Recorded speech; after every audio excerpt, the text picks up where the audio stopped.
यदि मृत्युभोज अपराध है तो क्या मृतक के परिजन जो मृत्युभोज का एक तरह से आयोजन करते हैं अपराधी है?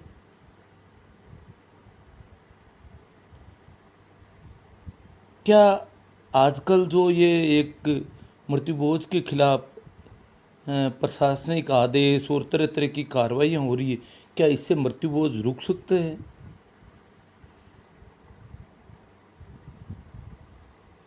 प्रशासन की जो सख्ती देखी जा रही है उसे देखते हुए जिन लोगों के घरों में इन दिनों कोई मौत हुई है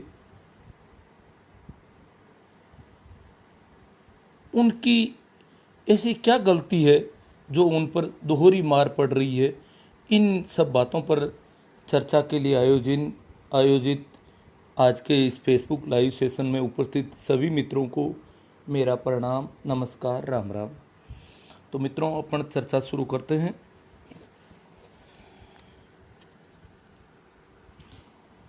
इन पिछले कुछ दिनों में जिन घरों में मौत हुई है उनको बड़ी संकट की स्थिति पैदा हो गई एकदम से।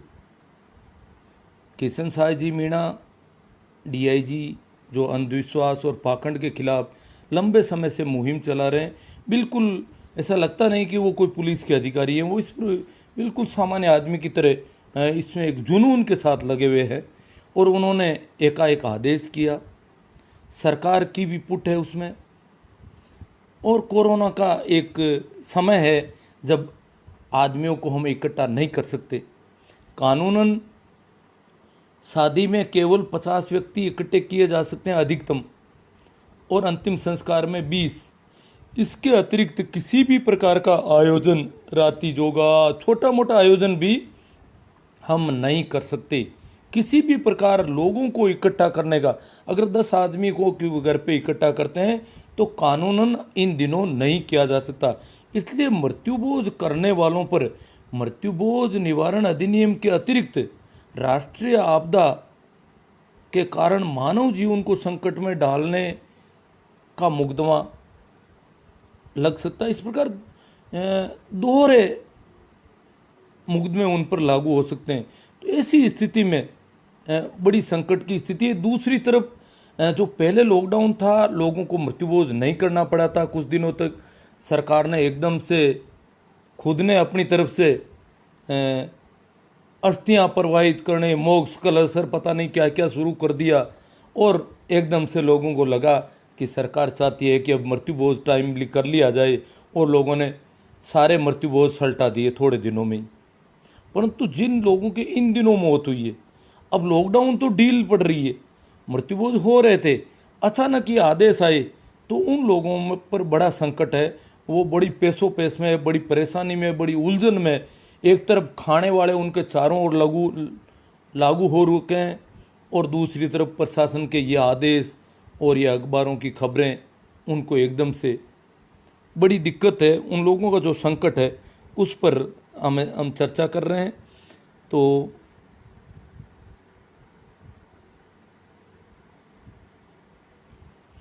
कुछ लोगों ने, जैसे एक मित्र है बांका राम जी चौधरी, उन्होंने लिखा है कि पढ़े लिखे लोग पूर्वजों को अज्ञानी मानकर पुरानी कुरीतियों को खत्म करने का विचार कर रहे हैं।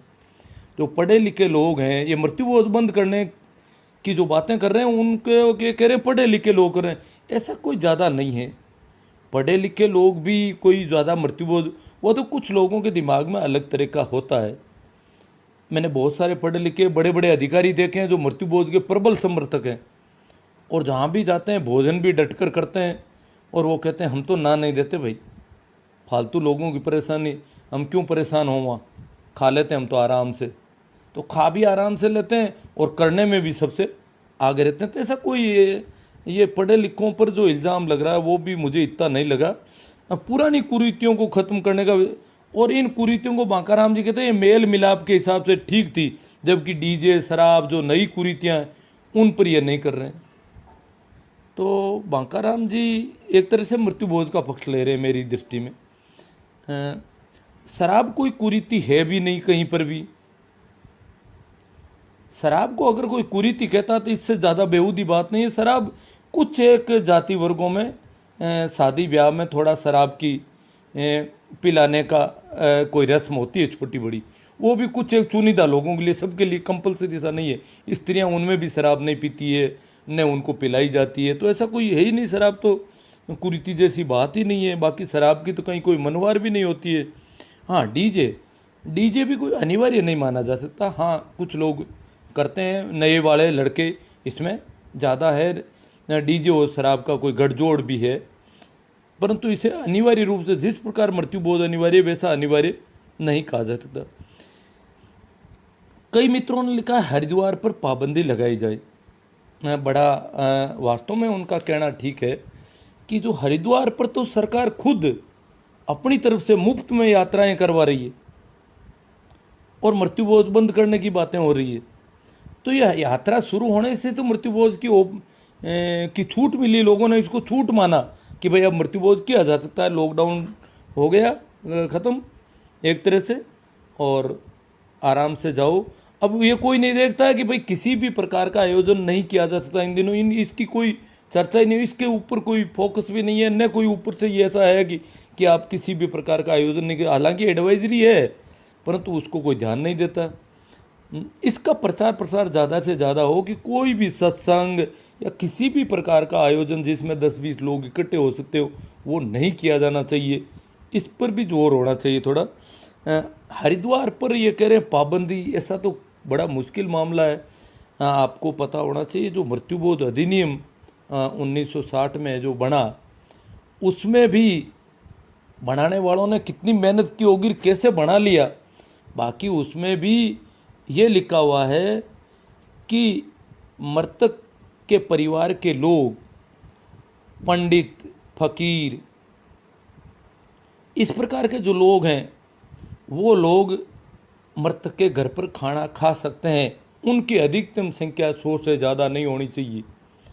तो परिवार का मतलब तो वही है जो एज ए राशन कार्ड या जो उस चूल्हे पर रोटी खाते थे, उस रसोई में जो पहले भी रोटी खाते हैं, वो लोग परिवार के हैं। बाकी यूँ तो क्या है कि मरने के बाद लंबे चौड़े हजारों लोगों को लोग कहते हैं हमारे परिवार के हैं, कुटुंब के, रिश्ते के, तो वो तो माने नहीं जाएंगे। परिवार के तो वही लोग हैं जो पहले उस चूल्हे पर खाना खाते थे। दूसरा, पर पंडित, पुरोहित या जो भी फकीर वगैरह धार्मिक काम करने वाले, प्रेस्टीज उसमें लिखा है, वो लोग खाना खा सकते हैं। हाँ, उनकी अधिकतम संख्या 100 निर्धारित कर रखी है। तो उस समय भी ये रखना पड़ा, उनके लिए तो छूट रखनी पड़ी, अन्यथा तो बहुत बड़ा बवाल है, अधिनियम भी नहीं बन पाता उनकी छूट नहीं रखी जाती। तो हरिद्वार तो बिल्कुल लेटेस्ट बीमारी है, ये मृत्युबोध के साथ ये नहीं है। मृत्युबोध तो पहले भी था, हरिद्वार तो ये विशेषकर रेलों का जो आना जाना हुआ उसके साथ फैला।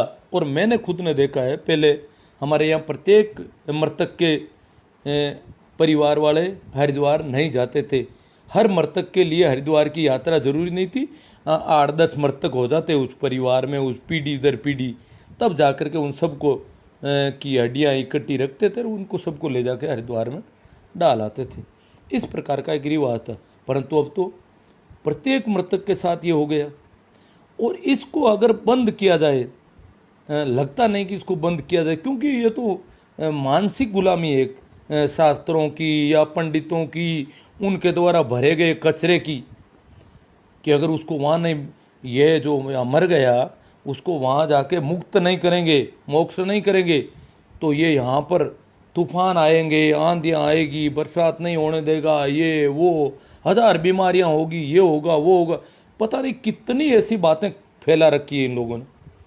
और आजकल पिछले कुछ वर्षों में मृतक के घर पर जो डांगड़ी रात या सत्संग, उसका पुराना रिवाज तो एक ही था कि उस सत्संग में जब कोई मौत हो गई है, वीर्य का मामला है, एक सत्य घटित हुआ है, इसलिए संतों की वाणी के भजन उसमें बोले जाने चाहिए। संतों की वाणी अंधविश्वास और पाखंड के सख्त खिलाफ, और इस हरिद्वार वगैरह के भी पूरा खिलाफ, तो वो वाणी बोली जाने। परंतु आजकल पिछले कुछ वर्षों में एक पता नहीं कहाँ से ऐसा आया, भागीरथ और गंगा की कथा और अपने पूर्वजों का मोक्ष करने का ठेका बेटों पर पोतों पर बेटे पोते जो जिंदा है वो इस ठेके के तहत अपने मर गए पूर्वजों का मोक्ष करेंगे, मुक्ति करेंगे। और इस प्रकार पूरी रात उस कथा के माध्यम से उन लोगों को इतना डराया जाता है, इतना यूं भरा जाता है कि उनसे ये हरिद्वार तो बहुत ज़्यादा बढ़ने वाली बीमारी है, बहुत ज़्यादा डरे हुए हैं लोग इसके संबंध में। तो वो जो गंगा की कथा और जो भागीरथ की पता नहीं कहाँ से लाए हैं ये, वो उनको सबके मुक्ति करने का जो ये कर रहे हैं, जबकि संतों ने कहा है मुक्ति खुद, अगर कोई राम राम का सुमिरन करेगा, कोई साधना करेगा, कोई मेडिटेशन करेगा, कोई ध्यान करेगा, तो वो व्यक्ति मुक्त होगा। स्वतंत्रता खुद के हाथ में है, खुद की स्वतंत्रता की घोषणा। अन्यथा जो मरा गुलाम है उसको कोई, जो बंधन में मरा है उसको बाप बेटे पोते ये लोग मुक्त नहीं कर सकते किसी को। परंतु पंडितों ने कथाएं इकट्ठी कर रखी है, व्याख्याएं कर ली, शास्त्र है, और वो कचरा इनमें फंसा हुआ है। इसलिए सरकार अगर इस पे कहेगी कि मृत्युबोध बंद करो, या कोई और करेगा, या हमारे जो किसानों के पशुपालकों के नेता वगैरह भी अगर प्रयास करेंगे, तो वहाँ इसको बिल को पास नहीं होने देंगे। और यहाँ जनता भी ज़्यादा भड़क जाएगी, क्योंकि इनको डर है कि बरसात भी नहीं होगी अगर पूर्वज यहाँ पड़े रह गए। या तो हरिद्वार में फेंक आते हैं तो ये बरसात हो जाती है, और यहाँ पर बीमारियाँ वगैरह है, पता नहीं क्या, ये सारा ये सा दिमाग में संधि। यहाँ तो हरिद्वार में पटक आते हैं, फिर भी इनको तो लोग बेखा देते हैं कि किसके गड़बड़ है, किसको नींद नहीं आ रही है, क्या है। वो आपके वो हरिद्वार सही गया ही नहीं, वो मुक्ति नहीं हुई, वापस कुछ करना पड़ेगा आपको। हरिद्वार अब भी वो बता देते हैं कि वो मरा, वो उसकी समस्या आई है। ये सारी समस्याएं इस प्रकार की बता दी जाती है, तो बड़ी दिक्कत वाली बातें हैं उसमें। तो कुछ लोगों ने कहा कि जो ये सरकार पटवारी, पंच, सरपंच, इनके संबंध में हर एक आदेश में लिखा है, बाकी किसी कर्मचारी अधिकारी के संबंध में ऐसा कुछ नहीं लिखा। और अभी आज ही का नोटिस है या कल का है, डेगड़ा थाना अधिकारी का, SHO का, वहाँ के पटवारी के, एक पटवारी के संबंध में। और उन्होंने, क्योंकि वहाँ कंप्लेंट आ गई कलेक्ट्रेट में पटवारी की कि पटवारी ने सूचना नहीं दी, तो पटवारी को उन्होंने पाबंद किया कि आप जाके करें और ये करें, नहीं तो आप पर कानूनी कार्रवाई होगी।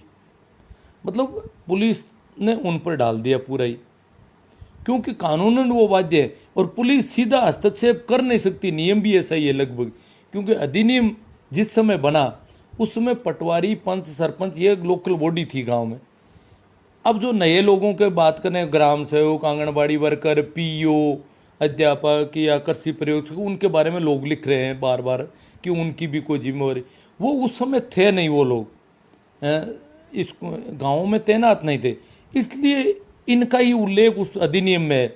और पुलिस का भी इसलिए नहीं है कि उन दिनों पुलिस का काम केवल व्यवस्था विरोधी अपराध, चोरी, डकैती या हत्या वगैरह जैसे जो अपराध थे उन का ही काम था। ये तो मृत्युबोध तो वैसे व्यवस्था विरोधी अपराध नहीं है, व्यवस्था, सामाजिक व्यवस्था का पालन कर रहा है वे व्यक्ति, तो इसके खिलाफ तो उस समय इसलिए पुलिस को भी उस समय इस प्रकार उस कानून में बाध्य नहीं किया हुआ है।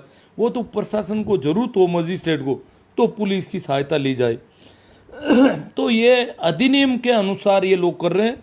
हालांकि कुछ लोगों ने कहा कि आप ऐसा करो, तो मैंने आज SP महोदय को एक पत्र भी लिखा है कि भाई कम से कम आप बीट कांस्टेबल को इसके लिए थोड़ा करें, तो उनका फ़ोन वगैरह जाएगा तो गांव में कुछ असर पड़ेगा। तो और मैंने उसमें ये भी लिखा उनको कि एक तो सूचना देने वालों को थोड़ा गुप्त रखने का भी कोई प्रावधान हो। हालांकि जालौर में विधिक सेवा प्राधिकरण के सचिव ने ऐसे नंबर, WhatsApp नंबर उजागर किए हैं, प्रकाशित किए हैं कि भाई इन पर सूचना दे तो वो गुप्त रखी जाएगी और कार्रवाई की जाएगी।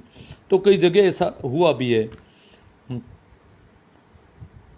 दूसरा मुख्य रूप से जो समस्या अब आने वाली है वो ये है, मैंने उनसे लिखा है कि किस स्तर तक खाने पीने की व्यवस्था को मृत्युबोध माना जाए। एक बहुत बड़ी विकट समस्या है, प्रशासन क्या करेगा? यहाँ पर कई तरह के आंदोलन हो गए। कभी लोगों ने कहा मीठा भोजन नहीं बनना चाहिए, कभी लोगों ने कहा कि सिर्फ अपने कुटुंब के इन इन रिश्तेदारों को बुलाया जाए। अब उन रिश्तेदारों की संख्या अगर 100 से ज़्यादा है तो कानूनन तो परिवार के अतिरिक्त कोई किसी को भी अगर निमंत्रित किया जाता है, पंडित और फकीर के अलावा, पंडित फकीर के अलावा परिवार के बाहर के लोगों को अगर आमंत्रित किया जाता तो मृत्यु भोज है अधिनियम के अनुसार। तो परंतु कभी भी किसी विभिन्न प्रकार के जो भी आंदोलन हुए, जो तथाकथित मृत्युभोज बंद करने की जो बातें हैं, उसमें कुछ अलग तरह की सीमाएं निर्धारित की गई और जनता उन सीमाओं को समझती है। बाकी अधिनियम वाली जो बातें हैं उनके बारे में तो प्रशासनिक अधिकारी जब बंद करने जाएंगे तो वो किसको बंद मानेंगे और किसको किस स्तर तक बंद माना जाए और किस स्तर को बंद नहीं माना जाए। अधिनियम के हिसाब से बंद होना ये तो कोई बहुत बड़ी बात है। जैसे मारवाड़ जैसे इलाके में अगर देखा जाए, जहाँ हजारों आदमी इकट्ठे होते हैं, गरीब से गरीब परिवार के घर में लाखों लाख रुपये का खर्चा होता है, तो वहाँ पर अगर उस सीमा तक संख्या कम करना ये तो बड़ा बहुत ही मुश्किल मामला एक तरह से। हाँ, ये कोरोना का समय है और एक राष्ट्रीय आपदा का दूसरा मुकदमा जो मृत्युभोज अधिनियम से भी बहुत भारी मुकदमा बन सकता है उन लोगों पर। अगर वास्तव में वहाँ कोरोना फैल गया, नहीं भी फैला तो भी बन सकता है, क्योंकि इकट्ठा क्यों किया लोगों को। मानव जीवन को संकट में डालने का जो काम मृत्युभोज के नाम पर या किसी भी वजह से किया जाता है वो मुकदमा भारी पड़ सकता है उन लोगों पर, और इस वजह से इसको उस स्तर तक भी रोका जाता। बाकी तो उस स्तर तक रोकने की तो विभिन्न जितने भी आंदोलन चले उन्होंने भी नहीं सोचा। अधिनियम जरूर बना हुआ है, परंतु उन्होंने भी अलग अलग तरह की अपने हिसाब से अपनी समझ से सीमाएं तय कर रखी है। तो प्रशासनिक अधिकारी या पटवारी वो जो लोग भी जाके उनको, सरपंच वगैरह के, ये बहुत बड़ी दिक्कत है, वो जाके मना कर रहे हैं उनको, कहते हैं कि इसको कम करो। दो क्या करें कि मीठा भोजन मत बनाओ, और तो क्या करें, या इन लोगों को कैंसिल कर दो और इतने ही लोगों, इतने परिवारों को ही बुलाओ, बाकी वालों को कैंसिल करो। तो वो सीमाएं जो है अधिनियम के हिसाब से तो फिर भी मृत्युभोज हो रहा है। तो अधिकारी किसको बंद माने और किसको, अब कानून के हिसाब से बंद करना तो अधिकारियों के लिए भी बड़ी टेढ़ी खीर हो रहा है एक तरह से देखा जाए। और इधर जिन लोग परिवारों में अभी मौतें हुई है उनके लिए बहुत बड़ा संकट है। खाने वाले बड़े उनके ऊपर हावी हो रखे हैं। इधर सामान भी मंगा लिया जगह जगह लोगों ने, खाने की पूरी तैयारी हो रही है। अचानक आज जो जिन बात कह रहे हैं ना, जगह जगह बंद हो गए, लोगों ने कैंसिल किया है, स्थगित किया है, पर उसकी भी सीमाएं चेंज हुई है। जो पहले मिठाइयों का सामान ला रखा था उस सामान को वापस कर रहे हैं, उसकी जगह थोड़ा हलवा बनाने की प्रयास कर रहे हैं, और उसको कोई स्टार्ट गाड़ी में, ट्रॉली में या कैंपर में उसमें रख करके और एकदम से लोगों को बुलाया जाएगा और बुला कर उनकी थालियों में डाल दिया जाएगा। इस प्रकार कोई, आजकल तो सोशल मीडिया का ज़माना है, तो एकदम से व्हाट्सएप पे मैसेज कर देंगे कि भाई वहाँ आ जाओ, क्योंकि जब उनको पता है कि आज हलवा या कुछ भी मिलेगा तो घर पे तो वो चूल्हा जगाएंगे नहीं, वो तो वेट करेंगे घंटे 2 घंटे में किस गली में या किधर बुलाया जा रहा है, पूर्व में पश्चिम में, कहाँ बाहर जाके खड़े हो, वहाँ पे फटाफट थालियों में लेकर खा करके भागना है। एक 2-3 दिनों में जो माहौल बना किशन साह जी मीणा के आदेश के बाद, विशेषकर नागौर की एसपी श्वेता जी धनखड़ ने जो आदेश निकाला, और उसके बाद जो एकदम से माहौल बना, उसकी वजह से जिन घरों में इन दिनों मौत हुई थी उन घरों के लिए एक संकट खड़ा हो गया। उन परिजनों के लिए बड़ी समस्या खड़ी हो गई कि ये क्या हो गया। अभी पिछले दिनों बहुत लंबा दौर चला था, लॉकडाउन के जस्ट बाद धड़ाधड़ मृत्युभोज हो रहे थे। जो पुराने पेंडिंग थे वो सारे लोगों ने सल्टा लिए थे। अब ये जो नए जिनके घर में मौत हुई उनके एकदम से दिक्कत आ गई। एकाएक आदेश आने से इधर कुछ लोगों ने सामान भी ले आए थे, मिठाइयों वगैरह का सामान लाए थे, और इधर खाने वालों ने भी पूरी तैयारी कर रखी है, और एकदम से मीडिया में ये बातें फैली कि मृत्युभोज सरकार ने बंद कर दिया या पुलिस विभाग बंद कर रहा है, पटवारी सरपंचों। तो पटवारी सरपंच और इससे लोग जाके संपर्क किया उन लोगों से, भाई आप कर रहे हो, हमारे दिक्कत आएगी, ये होगा वो होगा। तो उन लोगों ने उसमें जो बदलाव किया छोटा बड़ा, उसको मृत्युभोज बंद माना जा रहा है। वो बदलाव क्या किया कि जैसे ज़्यादा मिठाइयाँ तय कर रखी थी, उसका सामान भी आ गया, उसकी जगह उन्होंने तय किया कि थोड़ा हलवा बना देंगे, और अचानक सभी को एक मैसेज पहुंचा दिया जाएगा और एकदम से बता दे मृतक के परिजन हलवा कोई और जगह बनाएंगे दूर कुछ किलोमीटर, वहाँ से स्टार्ट वाहन में ला करके एक गांव के दूसरे सिरे पर किसी और जगह मृतक के घर से बहुत दूर वहाँ गाड़ी खड़ी कर देंगे और सबको एकदम से मैसेज कर देंगे कि उधर जा करके आप खा लो। और यूं करके ऐसा पहले हमने देखा था 2005-06 में जो नागौर में आंदोलन हुआ था, काफ़ी बड़ा आंदोलन था। नागौर कलेक्ट्रेट पर धरने होते थे, एसपी कलेक्टर से चर्चा होती थी लोगों द्वारा, और प्रत्येक जाति वर्ग में वो आंदोलन चला था। और यहाँ तक कि हम विधानसभा के सामने भी धरना देने गए थे, जयपुर भी।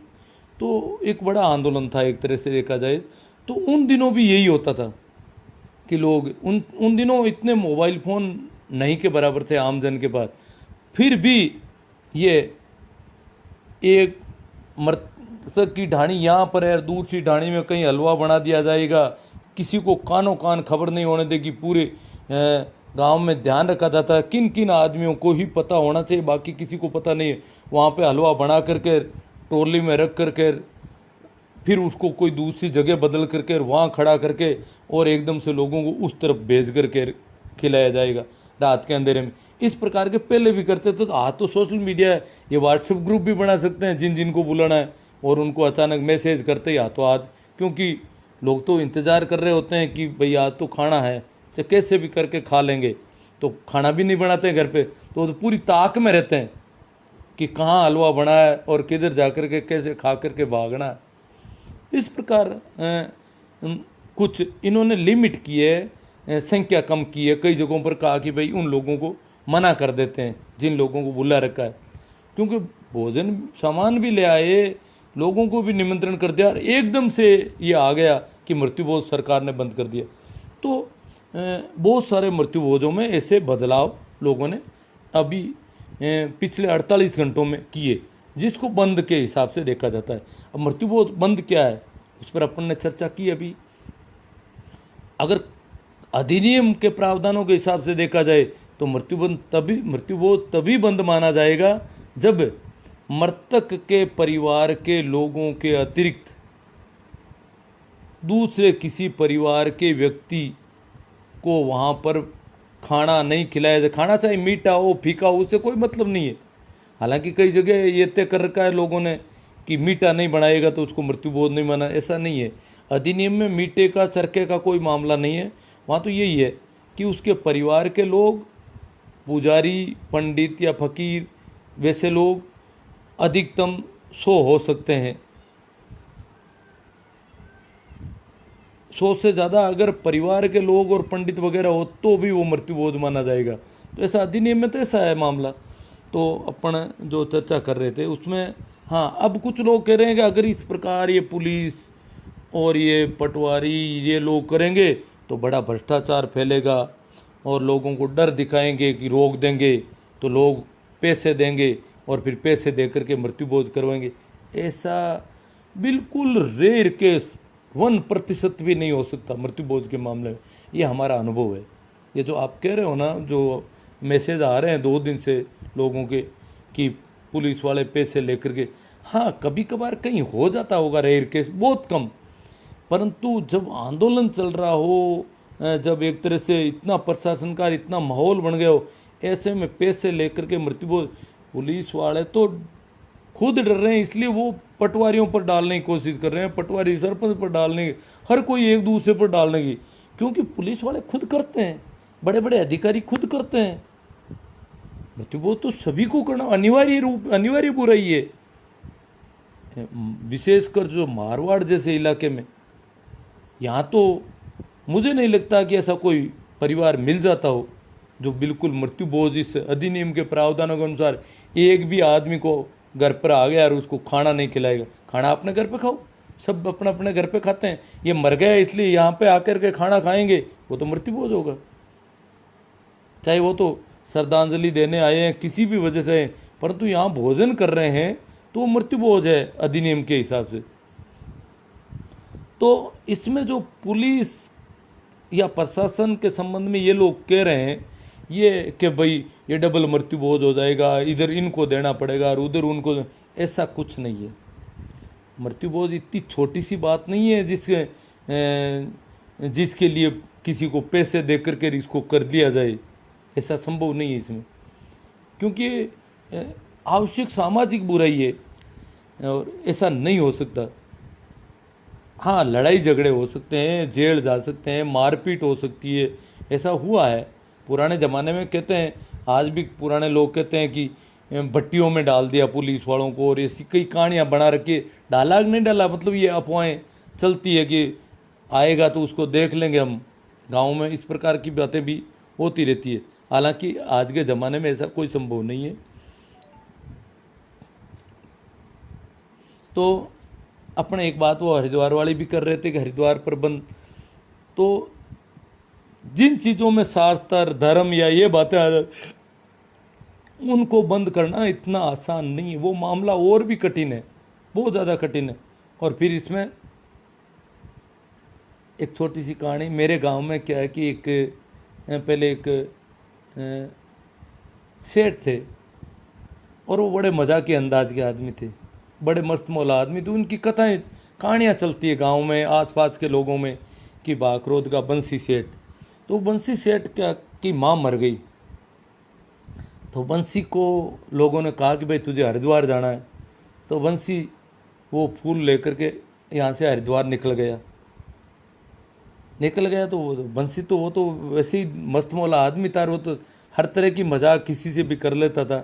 कहते हैं वो हरिद्वार गया ही नहीं और दिल्ली में जाकर के, और कहीं वो तो खाना खा रहा था तो कहीं गिर गए किसी नाले में, तो उसने कहा ये जमुना में चली गई माँ तो, और वहाँ से वो आ गया। तो बंसी की माँ ने, बंसी वापस आ गया माँ मरने के बाद हरिद्वार जाकर। बाद में कुछ महीनों बाद आंधी आई तो घर के दरवाजे खटखटा रहे थे। तो बंसी की भौजाई ने कहा, उसको भी संदेह था कि बंसी तो बंसी है भाई, गया कि नहीं गया हरिद्वार, क्यों बंसी आपने गड़बड़ तो कर दी, मजाक, हरिद्वार तो नहीं गए, माँ को हरिद्वार नहीं डाला, नहीं तो ये खिड़कियाँ क्यों बज रही है, घर की खिड़कियाँ बज रही है तो गड़बड़ कर दी। तो बंसी ने कहा उसको भौजाई को कि दिल्ली तक तो लेके गया, अब उसका दिमाग खराब है, वो यहाँ क्या केड़ा घोटने के लिए आएगी वापस, हरिद्वार नज़दीक था वहाँ जाना चाहिए था उसको, यहाँ क्यों आई वापस।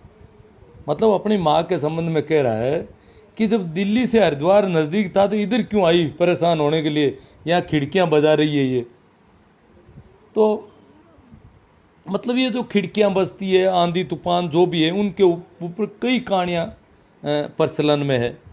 तो उसकी वजह से उन पर तो बड़ा मुश्किल माहौल।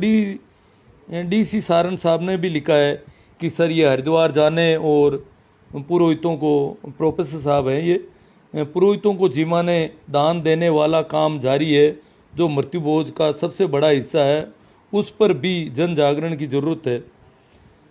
सारन साहब जो बात कह रहे हैं, हरिद्वार तो हमारे यहाँ भी मारवाड़ वाले भी जा रहे हैं, परंतु पुरोहितों को जिमाने का तो हमारे यहाँ काम नहीं हो रहा है। यहाँ तो ये अड़ोसी पड़ोसी, ये भाई बंधु रिश्तेदार, ये भी इतना ज़्यादा जिम लेते हैं कि पुरोहित इनको याद ही नहीं आता। कोई पंडित पुरोहितों वाला तो बिल्कुल ही छोटा सा, छोटे मोटे टोटके, ये ज़्यादा नहीं है।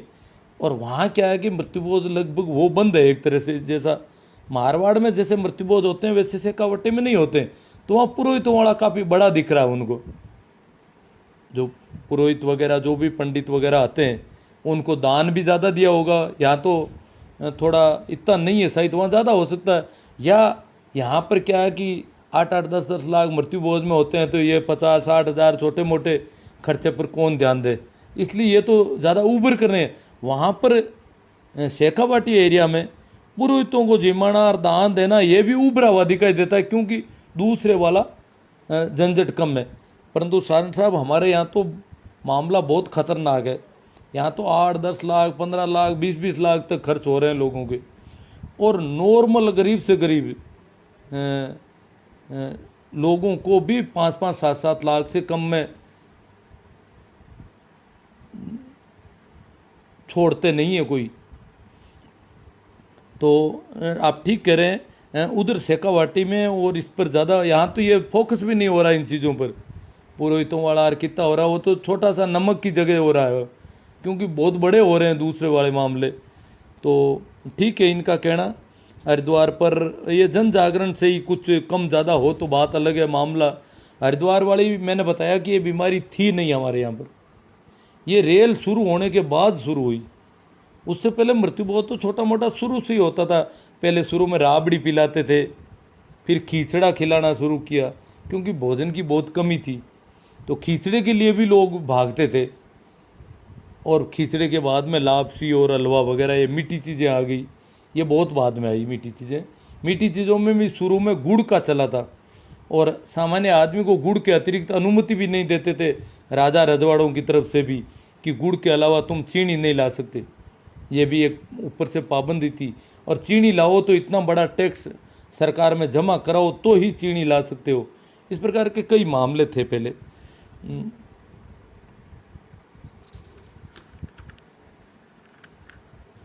इसी प्रकार भाई विक्रम सिंह जी कहते हैं कि हरिद्वार में भारी जेब कटाई होती है। हाँ, हरिद्वार में जेब कटाई का मामला तो बड़ा खतरनाक है। इधर तो उनको सर्दी लगती है, हरिद्वार के घाट पर पानी ऊपर से डाल देते तो वो कांपता है, और वो कांपते कांपते उसके मुंह से 1000-2000 का नाम लेते हैं। वो कहते हैं 10,000 नहीं कम है, और उसने बेचारे ने 10 बोला ही नहीं अभी, और ये 10 का नाम शुरू कर देते हैं। और इस प्रकार बड़ा बहुत ज़्यादा बड़ी लूट मची हुई है वहाँ पर। तो जेब कटाई हो रही है। इसके संबंध में तो जन जागरण ही कुछ कर सकता है, बाकी कानून उनसे तो वो भी नहीं हो रहा है पूरा। ये इस पर कोई कानून वाली संभावना लग नहीं रही कहीं। इसी प्रकार शोभा राम जी मुंडेल कहते हैं पुरोहितवाद हावी है। राव जी की पोती में नाम लिखाई गई 5100 रुपये नगद और अन्न कपड़े वगैरह। हाँ, ये उन्होंने मुद्दा थोड़ा अलग कर दिया। ये राव जी की पोती में नाम, अब तो नाम लिखना सब जानने लग गए। पहले तो राव जी लिखते थे, अब तो हमारे पास में पेन है, खुद ही लिख लो किसी किसी का लिखना है। बेटे का लिखो, बेटी का लिखो, फिर ही कितना ही लंबा नाम हो तो भी लिख सकते हैं अपन। ये राव जी वाली बीमारी तो अनावश्यक बीमारी है। मैं तो पिछले आते हैं राव गांव में घर में, मेरी तरफ तो वो झांकते भी नहीं, पूछते भी नहीं, मेरी उपस्थिति में भी घर में नहीं आते, ध्यान रखते हैं वो पूरा। क्योंकि मैं तो बड़ा, मैं कहता हूँ भाई क्या है आपके पास, कौन सा इतिहास है? आपने इतनी ऐसी ऐसी बातें लिख रखी है कि जैसे हमारे पूर्वज तो कोई राजा महाराजा थे, हाथी का दियार, वो दियार, ये किया वो किया। जबकि हम जो इतिहास देखते हैं उसमें लगता है कि हमारे पूर्वजों की हालत खराब थी बेचारों की। तो हमारा असली इतिहास तो आपने छिपा दिया। उनके साथ में सामने कौन कौन सी समस्याएं थी, कितना प्रताड़ित होते थे, क्या क्या हुआ था, और क्या क्या उन्होंने लोगों के सामने कैसे वो जीवन चलाते थे, कितनी दिक्कतें थी, वो तो कुछ लिखा ही नहीं। ऐसा लिखा हुआ जैसे कि हम तो सभी लोग कोई बहुत बड़े राजघरानों के लोग थे। तो ये ऐसे झूठे इतिहास की हमें ज़रूरत नहीं भाई। मैं तो इतिहास का विद्यार्थी रहा हूँ, इसलिए मैं तो सीधा उनसे कहता हूँ, आपने 10 रुपये में हाथी लिख दिया, कहीं घोड़ा लिख दिया, कहीं ऊँट लिख दिया, ये तो बिना मतलब हमको फुसलाया जाता है ताकि हमसे कुछ, हमारी जेब में से कुछ निकलवाया जाए। तो ऐसा ये झूठा इतिहास हमारे काम का नहीं। हमें ये बताया जाए हमारे पूर्वजों के भूखे कितने मरे थे, कितनी परेशानियाँ उठाई थी, वो बातें तो है ही नहीं यहाँ पर। किन किन के सामने इन्होंने कटोरे मांडे थे। तो ये 5100 रुपये तो शोभा राम जी लिखो ही मत, नाम लिख लो मेरे हिसाब से। तब क्या लिखना है वहाँ, क्या लिखा हुआ वहाँ, सारी बकवास झूठी लिखी हुई है। नामों से लेना देना क्या है? असली हमारे इतिहास में कोई नाम महत्वपूर्ण नहीं है। इतिहास का मतलब अतीत में हमारी क्या स्थिति थी, सामाजिक, आर्थिक, राजनीतिक, प्रशासनिक, जो भी है, हमारी क्या स्त्रियों की स्थिति, खान पान की वो क्या थी, वो तो वहाँ कहीं है ही नहीं कुछ। वो तो बड़ा चढ़ा करके बताई हुई है। इसलिए झूठा इतिहास है उनके पास पूरा का पूरा। अब एक और बात आई है, आज मैं 2 दिन से देख रहा हूँ जो मृत्युभोज बिल्कुल नज़दीक मुहाने पर खड़े हैं, सामने मृत्युभोज दिखाई दे रहा है, भोजन का सामान आ गया, और ऐसे में जो लोग कहते हैं ना युवा जो है मृत्युभोज के लिए, ऐसा कुछ नहीं है। नहीं तो खिलाफ है तो बुजुर्ग भी हैं कई जगह, और नहीं तो युवा भी कोई ज़रूरी नहीं है कि खिलाफ हो। युवाओं की तो हालत देख रहा हूँ 2 दिन से, वो कह रहे हैं ये सारे आदेश एडिटेड है, फेसबुक व्हाट्सएप पर जो आदेश चल रहे हैं ये एडिट किए हुए हैं, कुछ नहीं है, ये सब फर्जी है। मतलब उनको तो वो भोजन दिखाई दे रहा है, तो इसके लिए वो सारी झूठ बोलने को तैयार है। उनको तो कैसे कह मिल जाना चाहिए, बस खा के भाग जाएंगे किधर। ये हालत है युवाओं की। और मैंने बताया आपको अधिकारी वर्ग तक और बड़े बड़े लोगों तक, क्योंकि अब हमें पता है कि सबको करना पड़ता है। हमारे मंत्री कर रहे हैं, सांसद कर रहे हैं, बड़े बड़े जनप्रतिनिधि मृत्युभोज कर रहे हैं। इस अधिनियम के प्रावधानों के हिसाब से मारवाड़ में तो कोई बच ही नहीं पा रहा है। तो चाहे एसपी हो, कलेक्टर हो, उन लोगों को भी सबको करना पड़ रहा है। ऐसी स्थिति में अगर हम कहें कि पढ़े लिखे जागरूक हैं, वो ऐसी कोई बात नहीं। और नहीं तो जागरूक देखो जिनके सामने खाना पड़ा है वो एडिटेड बता रहे हैं इन आदेशों को, क्योंकि वो खाना चाहते हैं उसको कैसे भी करके। और जो खुद खाता है वो कैसे खिलाफ होगा, वो कभी खिलाफ नहीं हो सकता। और खाने के मामले में भी मैंने आज कोई एक अधिकारी थे बड़े, उनसे बात हुई, वो तो बोले भाई हम तो जहाँ भी जाते हैं आराम से खा लेते हैं, और बिना मतलब का वहाँ लड़ाई हमसे तो नहीं होती ऐसी। और बड़ा मुश्किल हो जाता, लोग बहुत नाराज़ हो जाते हैं अगर नहीं खाते हैं तो। दिया हालत है लोगों की। तो मतलब वो अपने आप में मानते हैं कि मृत्युभोज गड़बड़ है या कुरीति है, वो फिर भी वो कहते हैं हम तो आराम से खा लेते हैं, बिना मतलब लोगों से इतना झगड़ा वगड़ा हम तो नहीं करते, हम तो खा लेते हैं ताकि अन्यथा लोगों का विरोध क्यों झेलें। तो विरोध झेलने के डर से खा लेते हैं या पेट भरने के लालच में खा लेते हैं, पता नहीं क्या। और उन्होंने बड़ी साफगोई से ये भी कहा, ये लालच भी होता है, क्योंकि सामने पड़े भोजन को छोड़ करके वहाँ से उठना और केवल पानी पी करके वहाँ से निकलना, जबकि भोजन की पूरी व्यवस्था है, इतने अच्छे शामियाने लगे हुए, हवा लगाई हुई है, पंखे लगे हुए, और वहाँ नहीं खा करके आना, ये भी एक तरह से देखा जाए तो मानसिक रूप से भी बड़ा जोर पड़ रहा है। तो मैं एक छोटी सी कहानी यहाँ भी कह देता हूँ कि एक बार स्वामी विवेकानंद ने एक कोई पुजारी ने, एक भगत था काली का, कलकत्ता का काली का भगत था, और वो नवरात्रा में बड़ा आयोजन करता था हर साल लंबे समय से। सैकड़ों बकरे इकट्ठे करवाता था और बड़े लोगों को बुलाता था और बड़ा हुजूम चलाता था। उसके लिए पहले चंदा भी करता, सारा करता, और फिर बकरों को काट करके वो काली का प्रसाद बनाते और खाते। वो आदमी जो बहुत रुचि लेता था, और वो जो इसके लिए बहुत रुचि लेता था काली के प्रसाद और बकरे चढ़ाने में, वो आदमी ले नहीं रहा था। तो विवेकानंद ने उससे पूछा कि आप तो इस कार्यक्रम में बहुत आगे होकर के सब करते थे और बड़ा तामझाम करते थे, इतना बड़ा पैसों का इंतजाम करवाते थे, कैसे भी करके कलेक्शन करते थे, और फिर इतने अधिक संख्या में बकरे काटते थे आजकल। तो उसने कहा कि मेरे दांत नहीं है अब, इसलिए मैं खा नहीं पाता हूँ, और खा नहीं पाता हूँ तो फिर मैं ऐसा कैसे करूँ। वो तो खुद के दांतों की वजह से कर रहा था सारा। ये हालत है लोगों की। जो इससे अगर देखा जाए तो बूढ़े लोग तो फिर भी इसको इनकार कर सकते हैं, उनसे कई मिठाइयाँ खाई नहीं जाती, परंतु युवा जो है वो इस खाने को छोड़ने को तैयार नहीं है कतई।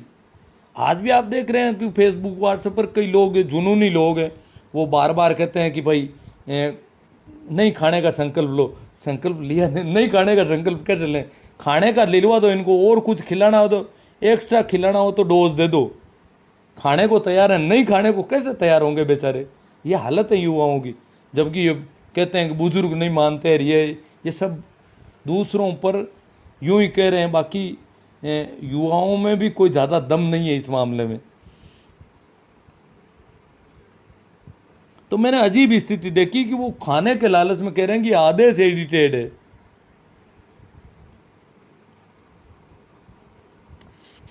हाँ, कुछ मित्रों ने लिखा है कि जन्मदिन हो रहे हैं और आप मृत्युभोज के खिलाफ ऐसी फालतू की हवा खड़ी कर रहे हो, और ये तो हाँ, वो कुछ इस प्रकार के लोग हैं जो वो सोचते हैं कि हिंदू धर्म खराब हो जाएगा अगर मृत्युबोध बंद हो गया तो जन्मदिन तो हो रहे हैं, उजवना हो रहे हैं, सत्संगें हो रही है, ये हो रहा है, कथा कीर्तन हो रहे हैं, फिर एकल मृत्युबोध के पीछे क्यों पड़े हो। तो उन मित्रों के लिए मेरा एक मैसेज है कि भाई जन्मदिन अभी तक आवश्यक बुराई नहीं है। आप में से कई लोग ऐसे होंगे जो जन्मदिन नहीं करते हैं, नहीं मनाते हैं, तो इसका पर मृत्युबोध नहीं करना ऐसा संभव नहीं दिख रहा है। आवश्यक बुराई होगी, आवश्यक बुराई होने की वजह, हाँ जन्मदिन जिस दिन आवश्यक बुराई हो उस दिन क्योंकि बहुत सारे लोग जन्मदिन की जरूरी नहीं है, उन पर कोई दबाव नहीं है समाज का, एक तरह से उजवना का भी कोई दबाव नहीं है। कथा कीर्तन सत्संग मेरी 3 पीढ़ी में मेरे घर में ऐसा कोई आयोजन नहीं हुआ इनमें से, परंतु मृत्युबोध को जो अनिवार्य बुराई है उसको टाला नहीं जा सकता किसी भी कंडीशन में, यह हालत हो रखी है। तो ये दूसरी चीज़ों को बीच में लाते हैं, शराब को, डीजे को, जन्मदिन को, ये तो इस मृत्युबोध के पक्ष में ही एक तरह से मेहनत कर रहे हैं कि ये मत बंद करो। नहीं तो इनको शराब क्यों याद आई, इनको जीवन खाने दो, फिर ये नहीं कहेंगे शराब बंद करो, फिर शराब भले ही पियो कितनी, परंतु इनके खाने को, इनकी थाली इधर खिसका रहे हो इसका मतलब शराब मत पियो, डीजे मत बजाओ। हमारी थाली को तो आपने आगे से उधर सिर खा लिया और डीजे बजा रहे हो, शराब भी पी रहे हो, नहीं अन्यथा हमें खाने दो, फिर बजाओ डीजे शराब चाहे कुछ भी करो, हमारा पेट भरने दो हमें। तो ये अपने इसकी वकालती है ज़्यादातर लोगों द्वारा। तो एक बात मैंने कही थी कि पुलिस इसके पैसे ले सकती है, ऐसी तो कोई संभावना नहीं है बिल्कुल। कहीं कोई रेयर केस छोटा सा हो गया हो तो बात अलग है। पुलिस वाले तो इतने डरते हैं कि अगर लोग इसकी शिकायत करेंगे तो भी बड़ी मुश्किल से आएंगे, वो भी कोई एसपी कलेक्टर का बहुत ज़्यादा दबाव हो गया तो आएंगे और आकर के उनके घर पर हाथ जोड़ेंगे उन सब लोगों से कि साहब क्या करें, हमें तो आना पड़ा। वहाँ पर अपने वो जो खड़क खड़क बूट है उनको उतारेंगे, जुराब खोलेंगे और आकर के नीचे बैठ जाएंगे उनके सामने, बड़ी नतमस्तक की स्थिति में होंगे। वो किसी रूप में ऐसा थोड़ा सा लिख के दे दो, आप इस पर साइन कर दो कि भाई हम कुछ नहीं करेंगे, फिर आप जो भी करो कर लेना, और हम तो हमारा तो काम हमें करना पड़ता है, हमारे ऊपर से दबाव है। मतलब इस प्रकार की भाषा और एक तरफ अपराध बोध के भरे हुए आते हैं वहाँ पर प्रशासनिक अधिकारी जो पुलिस के लोग हैं, क्योंकि उनको पता है कि वो खुद भी तो ऐसा करते हैं बेचारे, तो वो भी उनकी परिस्थिति समझते हैं, ये भी इनकी समझते हैं। और इस प्रकार से कुछ ज़्यादा ऐसा नहीं लग रहा है कि पुलिस इस चीज़ों को रोक सकती है। हाँ, दिक्कत सबसे बड़ी जो दिक्कत है वो है कि जिन घरों में मौत हो रही है उनको खुद को और गाँव के लोगों को इसमें अब थोड़ी मजबूती पकड़नी है और अभी इसको स्थगित करना है हर हालत में। अगर अब इन दिनों स्थगित नहीं किया तो कोरोना वाले मुकदमे बड़े खतरनाक हो सकते हैं उनके ऊपर। फिर मृत्युबोध और मानव जीवन को राष्ट्रीय आपदा घोषित कर रखा है इसको, कोरोना महामारी को, तो मानव जीवन को संकट में डालने, भीड़ इकट्ठा करके मानव जीवन को संकट में डालने का मुकदमा होगा इन पर, मृतक के परिजनों पर। तो इन बेचारों को क्यों मरवाते हो? सभी लोग सभी गांवों में इस प्रकार करो कि भाई अभी इसको जहाँ भी है, जैसे लॉकडाउन में 2 महीने तक रुके थे, वैसे भी जब तक कोरोना है तब तक इसको रोको कैसे ही करके। अन्यथा पुलिस अगर करना नहीं चाहेगी तो भी उनको करना पड़ेगा। अगर किसी मृत्युबोध में 10-15 संक्रमित हो गए तो उसकी हिस्ट्री से, तो इनके जिनके घरों में मौत हो रही है उनके ऊपर दोहरी, उनको बड़ा डर है, करें क्या? इधर खाने वाले परेशान कर रहे हैं, इधर पुलिस वाले वो तो ज़्यादा नहीं कर रहे हैं परंतु वो भी कर लेंगे अगर कोई कोरोना हो गया तो। और हालत ये इतनी है कि मैंने अभी शादियों में देखा, आज मैं तो बहुत संपर्क में रहता हूँ, बहुत कम सुनता हूँ फिर भी कोशिश करता हूँ, तो एक मित्र ने कहा कि सर हमने तो बिल्कुल उस लिमिट का पालन किया है और बारात भी नहीं ले जानी है, पर क्या करें कुछ रिश्तेदार तो ऐसे हैं कि उन्होंने फ़ोन कर कर के कहा है कि आप तो भूल गए, अरे मैंने कहा भूला नहीं भाई, ये समस्या है इसलिए मैंने आपको इस बार याद नहीं किया, निमंत्रण नहीं दिया। क्या नहीं हम तो आएंगे। और इस प्रकार कुछ लोग आ गए, वो बता रहे हैं। वो सीधा आदमी है बेचारा, करे तो क्या करे उनका। और फिर वो बारात में वो जाने को तैयार हो गए। तो इधर गांव में भी लोग बारात में जाने के लिए उतावले हो रहे हैं, वो भी कह रहे हैं जाएंगे बारात में। मतलब मैंने आंखों देखी स्थिति है। तो मेरे अपने भाई ने कहा कि ये बच्चे कह रहे हैं कि बारात में जाएंगे। और मैंने कहा वो कह रहा है मैं गांव में किसी को बारात में नहीं ले जाऊंगा, एक को भी, क्योंकि रिश्तेदार थोड़े बहुत आए हैं, इनको ले जाना पड़ेगा, इसलिए गांव के किसी भी आदमी को नहीं ले जाऊंगा। तो कैसे जाएंगे? कि ये तो लड़के कह रहे हैं हम तो जाएंगे बारात में। क्यों जाएंगे? लड़कों को मना किया तो उनका मुंह उतर गया और वो बड़े परेशान महसूस हो रहे हैं, जाने का उनका पूरा मन, जबकि वो ले जाना नहीं चाहता बारात में। और उस आदमी ने आखिर क्या किया वो बताता हूँ मैं। उसने अचानक जो बारात रवानगी का जो सिस्टम है वो है कि उस घर से निकल करके जो एक चौक है वहाँ तक पैदल जाती है दूल्हा वगैरह, और उसके पीछे ढोल वगैरह, वो डीजे तो नहीं, ढोल भी है तो ही वो बजता है, औरतें गीत गाती हुई वहाँ तक जा करके, वहाँ से फिर गाड़ियों में बैठ करके बारात रवाना होती है। तो उसने फिर अचानक, और तो क्या करें, ये उसको पता हो गया वहाँ चौक में तो लोग इकट्ठे हो गए। और हालांकि उसने वाहन भी किराए नहीं किया, पर वो तो किसी में बैठ जाएंगे या अपनी गाड़ियां लेकर के रवाना होंगे वहां से, तो वो तो आके तैयार हो जाएंगे, क्या करेंगे, उनको कैसे रोकेंगे। तो उसने उपाय उसको करना पड़ा कि घर के सामने ही कार ला करके और दूल्हे को कार में बिठा करके वहां से निकल गए।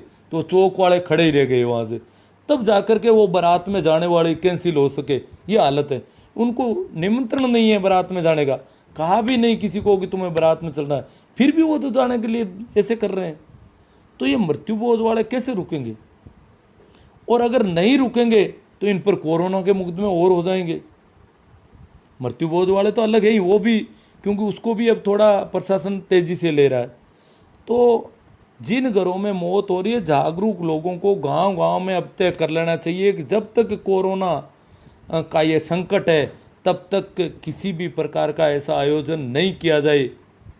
ऐसा नहीं करोगे तो कई लोगों पर गाज गिर जाएगी बेचारों के। एक तो माँ बाप मरे, इधर उनके घर पे ये छोटा मोटा जो भी हलवा वगैरह ये चाहे टोली में लेकर के भागेंगे, कैसे करेंगे, तो भी इन पर मुकदमे हो जाएंगे बेचारों पर। और क्योंकि अगर कोरोना पॉजिटिव हो जाएंगे तो निश्चित रूप से इन पर मुकदमे होंगे।